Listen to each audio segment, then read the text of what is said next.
Hi, everyone. Today we'll be tackling another top founder question, which is how to tackle user interviews. My name is Shuo Chen. I am a former entrepreneur, now investing in entrepreneurs and teaching entrepreneurs at UC Berkeley and Stanford. And I'm excited today to dive into our series on tactical tips for founders. So, today, without further ado, we'll be sharing our top 3 tactics on how to run effective user interviews. So, first tactic, it's all about narrowing down and going deep. You really want to define the specific next decision that you need to make, such as which feature should I build first? And with that decision or defined question in mind, then you could run your user interview more effectively. Specifically, you want to prioritize 1 to 2 top learning goals because you can't learn everything at once. So it could be a question like which features attracts customers with the highest willingness to spend? And then specifically, you want to target just 1 to 2 customer segments who are your most important people to serve. And you want to segment them by psychographics, which is how they think and behave. Then segment them by demographics, which is who they are and where they're based. So first by psychographics, then by demographics. And then lastly, you want to just focus on, let's say, 5 conversations per customer segment to start. If you run these effectively, these 5 conversations will be effective and representative enough to help you understand users more broadly. Tactic 2, you really want to zoom out, zoom in, and then zoom out. What does that mean? You want to start broad.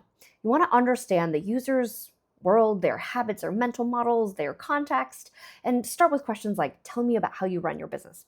And then you want to narrow in on your learning goals and ask questions like, which apps do you use the most? How has it changed over time? And then you want to zoom out again, which is ending with 1 to 2 high-level questions to just uncover high-level pain points. Asking questions like, if you had a magic wand to fix one thing about this area, what would it be? And of course, the more crowded your space is or your market is, the broader you want to tackle these questions so you can have a higher level perspective.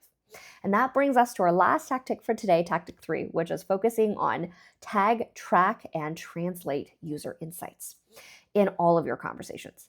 You want to log all the qualitative data immediately and tag key moments for confirming your hypothesis. And you want to note direct quotes, emotions, workarounds, anything specific that your users cite in these conversations. And then 2, you want to ask why repeatedly so that you can continue to uncover deeper user motivations and trends across these interviews. Asking questions like, well, why do you do X? And lastly, you want to organize your insights visually so you can prioritize the biggest clusters of pain points and use that to define your next steps. So that sums up our top 3 tactics. Number 1, narrowing down and going deep. 2, having the flexibility to zoom out, zoom in, and zoom out. And lastly, tag, track, and translate user insights. So if you want further details on other traps to avoid as you're running these interviews, as well as tools to leverage in this process, please feel free to subscribe to our newsletter linked below. And also leave any questions for us that you might want to tackle in future weeks in comment section below. So thanks so much for tuning in, and we'll see you in the next week.